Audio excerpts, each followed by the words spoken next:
దేవుని సేవకుల ఈ దినము మరి పరిశుద్ధ గ్రంథం నేను ఏర్పరచుకున్న వాక్యము పరిశుద్ధ గ్రంథంలోని కీర్తనలు 14వ అధ్యాయము 2వ వచనము చదువుతాను. కీర్తనలు 14వ అధ్యాయము 2వ వచనం. వివేకము కలిగి దేవుని వెదుకువారు కలరేమో అని యెహోవా ఆకాశం నుండి చూచి నరులను పరిశీలించెను. దేవుడు తన వాక్యం దీవించును గాక. మరొకసారి చదువుతాను.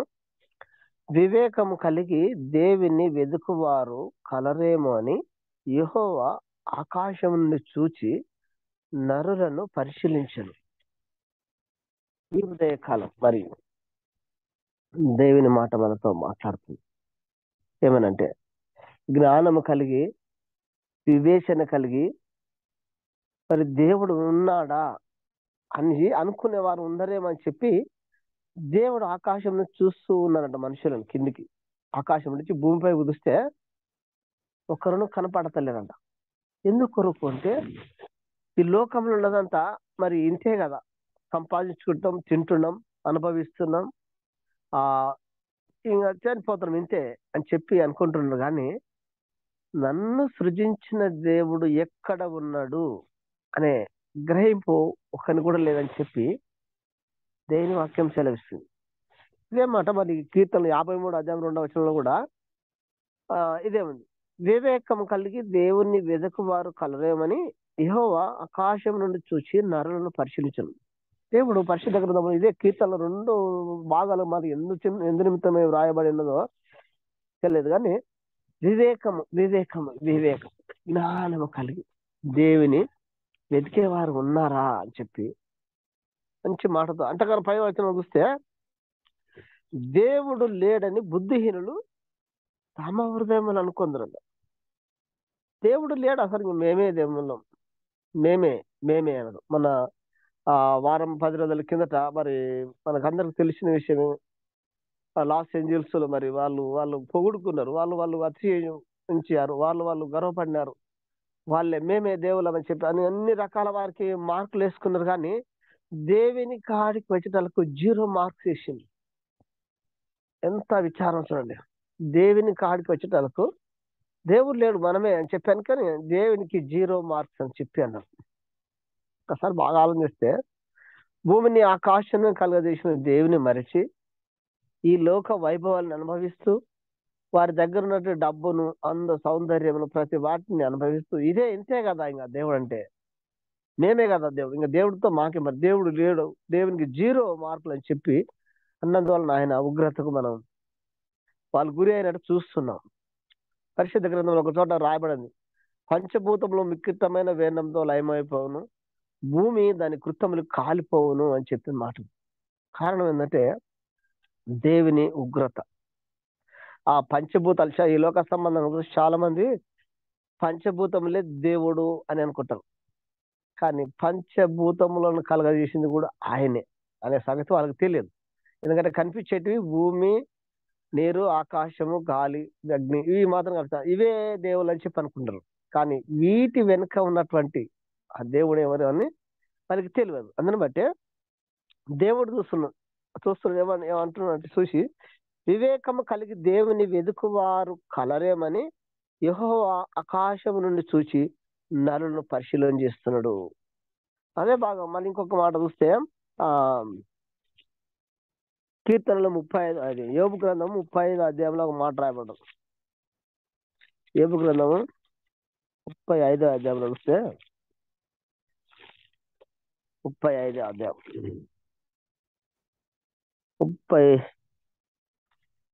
34:11 అనుకుంటా.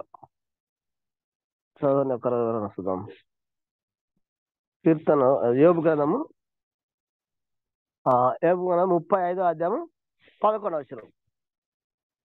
35:11 రాయబడాలంటే, భూ జంతువుల కంటేను మనకు ఎక్కడ బుద్ధి నేర్పుచు, మనకు ఎక్కువ బుద్ధి నేర్పుచు, ఆకాశ పక్షుల కంటే మనకు ఎక్కువ జ్ఞానము కలుగజేయచు, నన్ను సృజించిన దేవుడు ఎక్కడ ఉన్నాడని అనుకున్న వారు ఎవరునూ లేరు అంటున్నారు. చూడండి ప్రేమ దేవుని సంగమా, ఇక్కడ కూడా అదే మాట మాట్లాడుతున్నాడు. భూ జంతువుల కంటేను మనకు ఎక్కువ బుద్ధి నేర్పుచు, ఆకాశ పక్షుల కంటే మనకు ఎక్కువ జ్ఞానము కలుగజేయచ్చు, నన్ను సృజించిన దేవుడు ఎక్కడ ఉన్నాడని అనుకునేవారు ఒక్కరును లేరు. ఎంత విచారించండి. యెషయా గ్రంథం, యెషయా గ్రంథంలో చూస్తే, యెషయా గ్రంథం 1వ అధ్యాయం, ఆ యెషయా గ్రంథము 1వ అధ్యాయంలో చూస్తే కూడా అక్కడ రాయబడింది, తేటగా రాయబడింది. ఏమంటున్నాడంటే, యెహోవా మాట్లాడుతున్నాడు. 1వ అధ్యాయం 2వ వచనంలో చూస్తే యెహోవా మాట్లాడుతున్నాడు ఏమని, ఆకాశమా ఆలకించుము, భూమి చెవియొగ్గుము, నేను పిల్లలను పెంచి గొప్పవారినిగా చేసి తిని వారు నా మీద తిరగబడినారు. ఆకాశంతో భూమితోటి అంటున్నారు. దేవుని వెతుకువారు కలగవలస్తే ఒక్కరును లేరు. అయితే ఆకాశంతో భూమితోటి మాట్లాడుతున్నారు ఏమని, మొట్టమొదటిగా భూమిని ఆకాశం కలదీసిన దేవుడు కదా, అందరు బట్టి ఆకాశంతో భూమితోటి విచారిస్తున్నారు, ఆలోచన చేస్తున్నారు. చూడు భూమి ఆకాశమా, ఉం? అంటారు. నేను పిల్లలను పెంచి గొప్పవారిని చేసి తిని వారు నా మీద తిరగబడి ఉన్నారు అని 3వ వచనంలో చూస్తే, ఎద్దు తన కామాందు నెరుగును, గాడిద సొంత దొడ్డిని తెలుసుకుంటుంది. ఎద్దు అంట, ఎద్దు తన కామాంధ్ర యజమానుడు, తను వెళ్ళేవాడు. తను ఎద్దు తను ఎరిగి తన, మరి గాడిద తన సొంత దొడ్డి తెలుసుకుందంట. ఎద్దు గాడిద చూస్తే ఒకప్పుడు ఆది కాలం చూస్తే నోటి మాట చేత కలుగజేసినది ఇవి జంతువులు. అయితే ఈ జంతువులు తన యజమానిని, తన కామాందుని ఎరుగుతున్నాయి, కానీ తన స్వహస్తముల చేత నిర్మించబడినటువంటి మానవుడు నన్ను కలిగజేసిన దేవుడు ఎక్కడ ఉన్నాడని అనుకుంటానని చెప్పి వాక్యం చెలవిస్తుంది. ఆది కాండం 2వ అధ్యాయం 7వ వచనం ప్రకారం చూస్తే, దేవుడైన యెహోవా నేల మంటితో నరును నిర్మించి వాని నాసికారంధ్రంలో జీవవాయువు ఊదగా నరుడు జీవాత్మ అని చెప్పి అక్కడ వాక్యం తేడాగా సెలవిస్తుంది. అయితే నరుని మరి తన స్వహస్తముల చేత నిర్మించాడు. ఆకాశ పక్షులను, భూజంతువులను, ప్రతి వాటిని నోటి మాట చేత కలుగును గాక అని చెప్పి దేవుడు పలికిండు. కానీ ఆ నోటి మాట చేత కలుగును గాక అన్న ఆ పశువులు అనగా ఎద్దు, ఆ గాడిద మరి తన యజమాని తన కామాందుని ఎరుగుతుంది, తన సొంత దొడ్డిని తెలుసుకుంటుంది, గాడిద కానీ ఎద్దు కానీ. కానీ మానవుడు దేవుని స్వాస్థముల చేత నిర్మింపబడిన వాడు ఎరుగుతలేదంట, తెలుసుకుంటలేదంట. అందును బట్టి మనం మూలవాక్యంలో చదువుకున్న ప్రకారము వివేకం కలిగి దేవుని వెదుకువారు కలరేమో అని యెహోవా ఆకాశం నుంచి నన్ను చూచి పరిశీలన చేస్తాడు. దేవుడట ఆకాశం నుండి చూసి నరులను పరిశీలన చేస్తే ఒక్కరును లేరంట. మరి యొక్క భాగంలో చూస్తే కీర్తన గ్రంథం చూస్తే ఏమంటారంటే, ఇక్కడ నీవు ఒక మనిషిని జ్ఞాపకం, 3వ వచనం, కీర్తన 8వ అధ్యాయం 3వ వచనం, నీ చేతి పని అయిన నీ ఆకాశములను నీవు కలుగజేసిన చంద్ర నక్షత్రము నేను చూడగా నీవు మనిషిని జ్ఞాపకం చేసుకున్నట్టుకు వాడే పాటి వాడు. దేవుని ప్రేమ, దేవుని ప్రేమ వ్రాయబడింది. నీవు కలుగజేసిన చంద్ర నక్షత్రం నేను చూడగా, చంద్ర నక్షత్రం ఆకాశమును భూమిని మరి పగటి నేడుకు, మరి సూర్యుని రాత్రి నేడుకు చంద్రుని కలుగజేసిన దేవుడు మళ్ళీ ఒక మనిషిని జ్ఞాపకం చేసుకున్నట్టుకు వాడు ఏ పాటి వాడు. కీర్తన కాలంలో చదువుతా, నీవు కలుగజేసిన చంద్ర నక్షత్రము నిన్ను చూడగా నీవు మనిషిని జ్ఞాపకం చేసుకున్నట్టుకు వాడు ఏ పాటి వాడు. నీవు నరపుత్రుని దర్శించుటకు వాడు ఏ పాటి వాడు. దేవుని కంటే వాడిని కొంచెము తక్కువగా చేసి ఉన్నావు. దేవుని కంటే వాడిని కొంచెం తక్కువగానే చేసి ఉన్నావు. అంతేకాకుండా మహిమ ప్రభావములతో వానికి కిరీటము ధరింపజేసి ఉన్నావు. మహిమ ప్రభావము చూడండి, ఈ యొక్క దేహంలో మహిమ ప్రభావాలు అనగా మరి కిడ్నీలు, మరి విలువైన గుండె, మరి చిన్న ప్రేగులు, పెద్ద ప్రేగులు, ప్రతి వాటిని ఇవన్నీ మహిమ ప్రభావములట. ఈ ప్రభావములు కలగజేసి వారికి వారికి కిరీటం ధరింపజేసి, కిరీటం అంటే మరి ఇవన్నీ కలుగజేసి వాటిపైన చర్మము కప్పి పెట్టి కిరీటం లాగా పెట్టి నాకు చెప్పండి. మంచి తేడా రాయబడింది, నేను వివరించడానికి సమయం లేదు. అయితే ఆ మహిమ ప్రభావములతో వానికి కిరీటము ధరింపజేసినావు. అంతేకాకుండా 6వ వచనం చూస్తే నీ చేతి పనుల మీద, నీ చేతి పనుల మీద వానికి అధికారం ఇచ్చి ఉన్నావు. తేట రాయబడి చూడండి, నీ చేతి పనుల మీద వానికి అధికారం అంటే దేవుడు గొర్రెలన్నింటినీ, ఎడ్లన్నింటినీ, అడవి మృగాలు, ఆకాశ సమస్తాన్ని కలగదేసి వానికి లోబడేటట్లు చేసిండు. ఉదాహరణకు ఏనుగు ఉంది. ఏనుగు అంటే ఆ ఏనుగు కాలంతా కూడా లేకుండా మనిషి, కానీ ఆ ఏనుగు ఒక మానవుడు చెప్పిన రీతిగా లోబడుతుంది. మానవుడు చెప్పిన విధంగా లోబడుతుంది. అంటే ఎద్దు కూడా చూడండి, ఎద్దు కూడా దానికి ఒక నోరు లేకుంటుంది, జ్ఞానం లేకుండా, కానీ మనిషి ఎక్కడ మలిపితే అక్కడ వెళ్ళిపోతున్నాడు. ఇవన్నీ దేవుని నోటి మాట చేత కలగజేసింది. ఆ నోటి మాట చేత కలగజేసినటువంటి ఆ పశువులు, పక్షులు ఈ మానవుని మాట వింటున్నాయి, కానీ మనిషి దేవుని మాట వింటలేడు. అందుని బట్టి ఇప్పుడు చదువుకున్న వాక్య భాగాల ప్రకారము ఇది యెషయా గ్రంథంలో అంటున్నాడు, 1 అధ్యాయం 2వ వచనం చూస్తే, ఆకాశం ఆలకించు, భూమి చెవియగుము, నా పిల్లలు నీ ఎదురునే పెంచి పెద్ద చేశాను, నా మీద తిరగబడి అని అంటున్నాడు. ప్రేమైన దేవుని తల్లి. ఇంకో మాట అదే రకాల కీర్తనలు 8వ అధ్యాయం 7వ వచనం చూస్తే, గొర్రెలన్నిటినీ, ఎడ్లనన్నిటినీ, అడవి మృగములను, ఆకాశ పక్షులను, సముద్ర మత్స్యములను, గొర్రెలన్నిటినీ, ఎడ్లనన్నిటినీ, అడవి మృగములను, ఆకాశ పక్షులను, సముద్ర మత్స్యములను, సముద్ర మార్గములలో సంచరించు వాటినన్నిటినీ వాని పాదముల కింద నీ ఉంచి ఉన్నావు అంటే, ఏమంటున్నాడు? గొర్రెలన్నింటినీ, ఎడ్లనన్నిటినీ, అడవి మృగములను, ఆకాశ పక్షులను, సముద్ర మత్స్యములను, సముద్ర మార్గంలో సంచరించు వాటినన్నిటినీ వాని పాదముల కింద నీ ఉంచు. కీర్తనకారుడు సమస్తాన్ని కలగదేసి వాని పాదముల కాడ పెట్టినావు. అయినను ఆ మానవుడు నీకు లోబడతలేదు. ఉదయం లేచిందంటే ప్రార్థన చేయక, వాక్యం చూసుకున్నాక, ఇదే జీవితం చెప్పి తన ఆయుష్కాలమును తక్కువ చేసుకుంటున్నాడు. కానీ నన్ను కలగజేసిన దేవుడు ఎక్కడ ఉన్నాడు? ఆకాశ పక్షుల కంటను, భూజంతువుల కంటను నాకు ఎక్కువ జ్ఞానం ఇచ్చిన దేవుడు ఎక్కడ ఉన్నాడని చెప్పి వెదికే వారు లేరని చెప్పి వాక్యం సెలవిస్తుంది. వస్తేనేమో సమస్తమును కలిసి వాని పాదముల కింద నీ ఉంచినావట. పాదముల దగ్గర పెట్టినట్టు. లోకంలో అంటారు వ్యాపారస్తులు, ఏందయ్యా దేవుడు ఇచ్చిందని ఇంత రేటు చెప్తావా అని చెప్పి, నేను ఏదైనా చేపల కన్నా కానీ, పండ్ల కన్నా కానీ, కూరగాయల కన్నా కానీ అడిగితే వాళ్ళు ఏమంటారు, లేదా మేము కష్టపడి మేము చేసుకున్నాం అని అంటారు. అది కాదు, ఆయన కృప చూపుని వల్ల పడ్డది. వర్షాకాలం, ఎండాకాలం, చలికాలం ఎవరు నీవు కలగజేసినావా? దేవుడు కలగజేసారని చెప్పి నేను మాట్లాడదు ఆయా సందర్భాలు వ్యాపారస్తులతో. వాళ్ళు అంటున్న మాట ఏదన్నది, ఆయన సమస్తాన్ని కలగజేసి ఒక మనిషి పాదముల కాడ పెట్టిండు. కానీ మనిషే కృతజ్ఞత లేని వాడికి జీవిస్తూ దేవుని మరిచి లోకమే శాస్త్రం అంటే ఇలా లోక వైభవాలతో అనుభవిస్తూ చివరికి నిత్య నరకాగ్నికి గురి అవుతున్నాడు ఈ మానవుడు.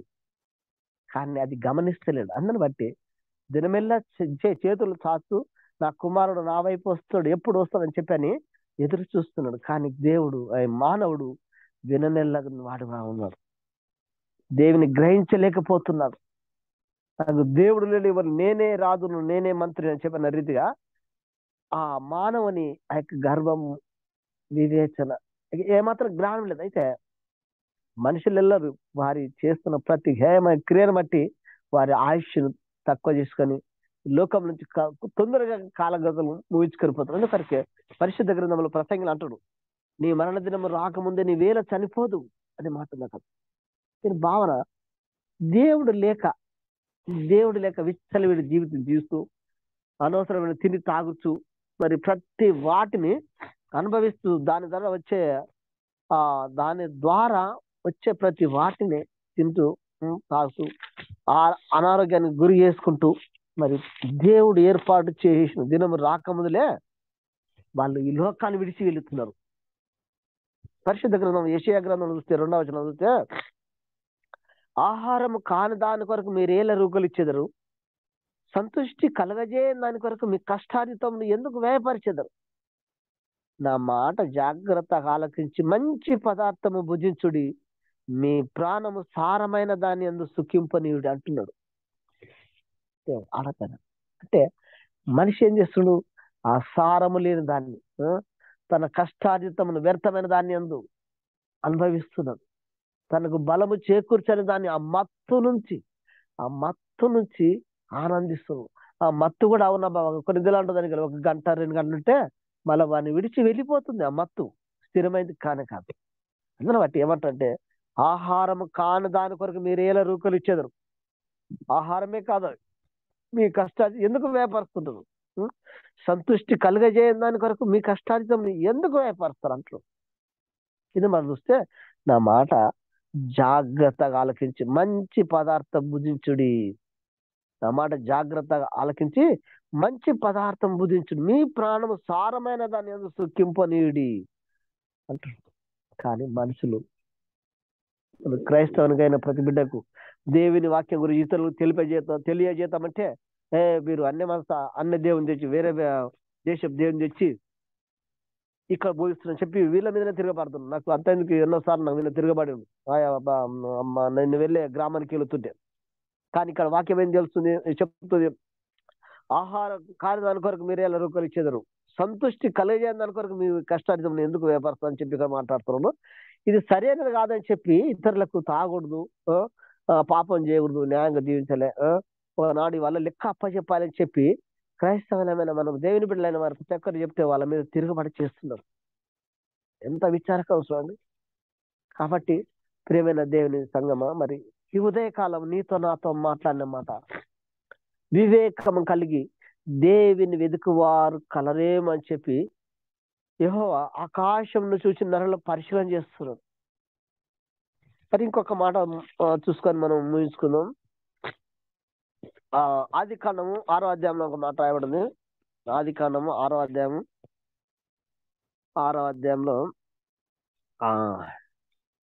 4వ వచనం, ఆ దినంలో నెఫీలును వారు భూమి మీద ఉండిరి, తరువాతను ఉండిరి, దేవుని కుమారులు నరుల కుమార్తెలో పోయినప్పుడు వారికి పిల్లలు కనిరి, పూర్వకాలమందు పేరు పొందిన శూరులు వీరే, నరుల చెడుతనము భూమి మీద గొప్పదనియు వారి హృదయము యొక్క తలంపులలోను ఊహ అంతయు ఎల్లప్పుడూ కేవలము చెడ్డదనియు యెహోవా చూచెను.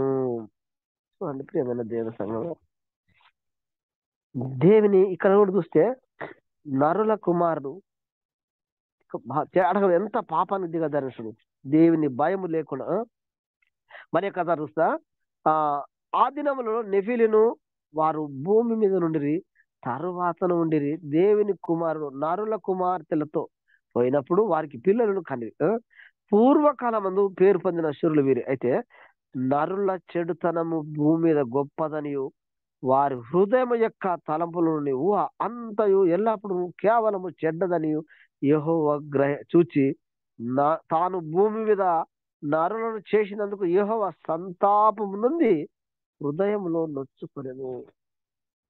ప్రియమైన దేవుని సంగమం, ఈ నరులు చేసే ప్రతి హేయమైన ప్రాణి పరికి చూసి సంతాపం నొచ్చుకొని, తన హృదయం నొచ్చుకొని ఆనాడు నోవా పీరియడ్ లో జల ప్రళయంలో కలగజేసింది. ఎందుకంటే దేవుని వెదకు వారు లేరు. అసలు దేవదూతలలో నరులు వారి కుమార్తెలు వేరే పోయిందని చెప్పి వాక్యం చూస్తుంది. ఇంతటి నీచ అని గురి అయినట్లు. కాబట్టి దేవుని ప్రియమైన దేవుని సంగమా, ఈ దినము మరి మనం ఉన్నామంటే మన మీద ఈ బాధ్యత చేసిన దేవుడు ఏమని, మీరు సర్వలోకానికి వెళ్ళి సర్వ సృష్టికి సువార్తను ప్రకటించండి, నమ్మి బాప్తిసం రక్షించబడను, నమ్మని వారికి శిక్ష విధింపబడని చెప్పన్నారు. మనము మళ్ళీ అలాగా మరి తెలియచేస్తున్నామా ఇతరులకు? ఒక్క మాట చూసుకొని ముగించుకుందాం. ఆ మన మీద ఉంచిన ఈ భారాన్ని, మన మీద ఉంచినటువంటి ఈ భారాన్ని మనం ఇతరులకు తెలియజేయాలని చెప్పి దేని వాక్యం సెలవుస్తుంది. 33 అధ్యాయం 7వ వచనం ఉంటుంది అన్నమాట.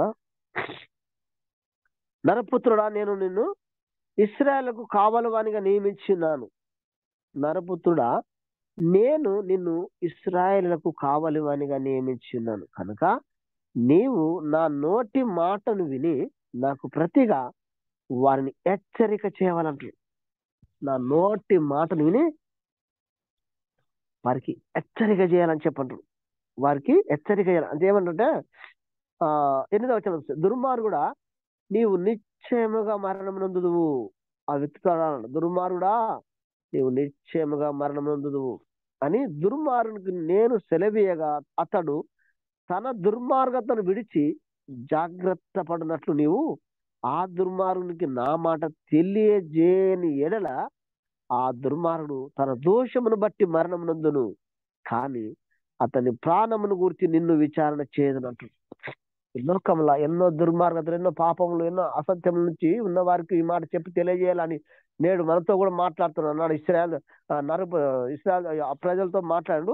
ఇప్పుడు ఈ దినం మనతో కూడా ఏమన్నట్టే అతని ప్రాణమును గురించి నిన్ను విచారణ చేయదును. మనము వారికి వాక్యం గురించి తెలియజేయకపోతే నిన్ను విచారణ చేస్తాను చెప్పు. అంతేకాకుండా అయితే ఆ దుర్మార్గుడు తన దుర్మార్గతను విడవలనని నీవు అతన్ని హెచ్చరిక చేయగా అతడు తన దుర్మార్గతను విడువని ఎడల అతడు తన దోషమును బట్టి మరణము నందును గాని నీవు నీ ప్రాణము దక్కించుకుందు అంట. మనము దేవుని వాక్యం చెప్పినాడు, వాడు వినకపోయినా మనమైతే మన ప్రాణాన్ని దక్కించుకుంటామని చెప్పి దేవుని వాక్యం సెలవిస్తుంది. ఈ భారము సేవకులమైన మన మీద ఉంచింది కాబట్టి మనం వారికి తెలియజేయాలని చెప్పి ఈ వాక్యంలో మరి తెలియజేస్తుంది. మళ్ళీ మొదటిగా ఇంకొకసారి అదే వాక్యాన్ని చూసుకొని ముగించుకుందాం. అది ఇప్పుడు మూల వాక్యము 14వ అధ్యాయం కీర్తనలో 14వ అధ్యాయము కీర్తన 14వ అధ్యాయం మరి 2వ వచనం చూసుకొని ముగించుకుందాం. వివేకము కలిగి దేవుని వెదుకువారు కలరేమని యెహోవా ఆకాశం నుండి చూచి నరులను పరిశీలించను. వివేకము కలిగి నన్ను వెదుకువారు కలరేమని చెప్పి ఆయన ఆకాశం నుండి చూస్తూ ఉన్నాడు, కానీ మనుషులు ఎవరును ఆయనను వెతికేవారు లేరంటారు. మరి కీర్తన 11వ అధ్యాయం 4వ వచనం చూస్తే కూడా 11వ అధ్యాయం 4వ వచనం కూడా చూస్తే ఏమంటారంటే యెహోవా తన పరిశుద్ధ ఆలయంలో ఉన్నాడు, యెహోవా సింహాసనం ఆకాశమందున్నది, ఆయన నరులను కనులారా చూస్తున్నాడు, తన కనుదృష్టి చేత ఆయన వారిని పరిశీలించుతున్నాడు. ఆయన తన కనుదృష్టి చేత వారిని పరిశీలన చేస్తున్నాడు, కానీ ఒక్కరు లేరు. నాడు నోవాహులో ఒక్కడు కనిపించాడు, కానీ నేటి దినం చూస్తే ఇక్కడ చూసిన ఆయన వాక్యాన్ని బోధించడానికి వెళ్తే వారి మీద వారిని బెదిరిస్తూ, వారిని తిడుతూ, వారిని కొడుతూ ఎన్నో రకాలు చేస్తుంది. వాటిని బట్టి చూస్తే వారికి ఇంకెవరు చెప్పే నాదులు లేరు. వారు చేస్తున్నదే, వారి పాపం చేస్తున్న వారికే అంత సంతోషం కలిగింది. అందుకు బట్టి దేవుడు ఏం చేసినట్టే మరణించారు, మీరు సర్వలోకమునికి వెళ్ళి సర్వసృష్టికి సువార్తను ప్రకటించాను. కాబట్టి ప్రియమైన దేవుని సేవకులారా, మరి దేవుని వెతుకువారు కలరేమని చెప్పి చూస్తుంటే ఒకరు లేరు. మనము దేవుని వెతికాం. ఒక క్రైస్తవుడు ఇంత జబ్బ ఉందంటే ప్రతి క్రైస్తవుడు ప్రతి ఉదయకాలం అందరి కొరకు ప్రార్థన చేస్తున్నారు, కానీ మనుషులు ఇది మా పరమతం అని చెప్పి హేళన చేస్తూ, దూషిస్తూ, కొడుతూ ఉన్నారు. కాబట్టి అట్టి వారికి కూడా మనం ప్రార్థన చేయాలని చెప్పి ప్రభుపేట మనం చేస్తూ చదవబడిన వాక్యము దేవుడు దీవించును గాక. మరి ఈ సమయాన్ని అయ్యగారికి ఇస్తున్నాను. దేవుడు తన వాక్యాన్ని దీవించును గాక.